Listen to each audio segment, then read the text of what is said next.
నేను జాంగాం నుంచి కుబీర్కి చదువుకోవడానికి 6వ తరగతిలో వచ్చాను. 6వ తరగతి నుంచి 10వ తరగతి వరకు నేను ఇక్కడనే 4 సంవత్సరాల అనుభూతులతో ఉన్నాను.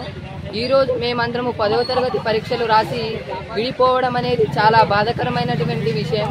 మేమందరము చాలా చక్కగా పరీక్షలు రాసి మంచి జీపీఏతో మార్కులు తెచ్చుకుంటామని అనుకుంటూ ఇంతతో కానీ ఈ రోజు విడిపోతున్నామని మాకు చాలా బాధగా ఉంది. 10th క్లాస్ ఫ్రెండ్స్ ని ఎప్పుడు మిస్ చేస్తాము. నా పేరు ఎయిట్లో వచ్చిన ఇప్పుడు నేను 10th చదువుకున్నాను. ఎగ్జామ్ అయింది. నాకైతే నా ఫ్రెండ్స్ వాళ్ళకి అందరికీ వదిలిపెట్టి పోతున్నంటే నాకు బాధగా అనిపిస్తుంది. మా హాస్టల్ కేజీబీ కుబీర్. నాకు హాస్టల్ అంటే బాగా ఇష్టం. నేను ఇప్పుడు హాస్టల్ నుంచి వెళ్ళిపోతున్నాను. నాకు బాధగా అనిపిస్తుంది. మా టీచర్స్ అన్ని మంచిగా క్లాస్ అన్ని చెప్తారు. మేము అందరం మంచిగా చదువుకున్నాం. ఫుడ్స్ ఏం కూడా ప్రాబ్లం లేకుండే, వాటర్ కూడా ఏం ప్రాబ్లం లేకుండే, ఒక అన్ని మంచిగా ఉండే.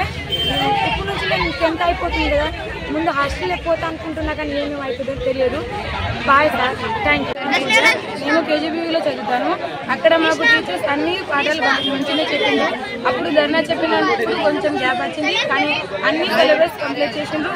ఎగ్జామ్ కూడా బాగా రాసినాం. అన్ని ఎగ్జామ్స్ మంచి రాసినాం. సెషన్ కూడా మంచి రాసినాం. ఒక్క క్వశ్చన్ కూడా రద్దు పెట్టలేము. అన్ని బాగా రాసినాం. మా టీచర్స్ కూడా మంచిగా చెప్తారు. మాకు అన్ని ఫెసిలిటీస్. ఇక్కడ కేజీబీవీ కుబీర్ హాస్టల్లో చదువుతున్నాను.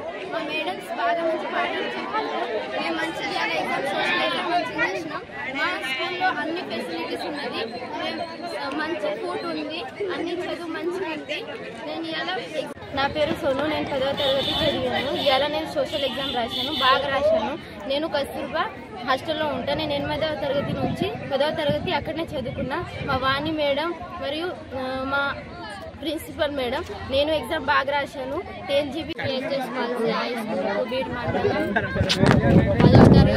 10వ తరగతి చదువుతున్నాను. నా పేరు నిఖిత. 1వ తరగతి నుంచి 10వ తరగతి దాకా చదువుకున్నాము. అనుభవం ఎలా ఉండే చాలా బాగుండే. ఇప్పటి వరకు అందరం కలిసి ఉండే కావున ఇప్పుడు అందరు విడిపోతున్నారు కాబట్టి చాలా బాధగా ఉంది.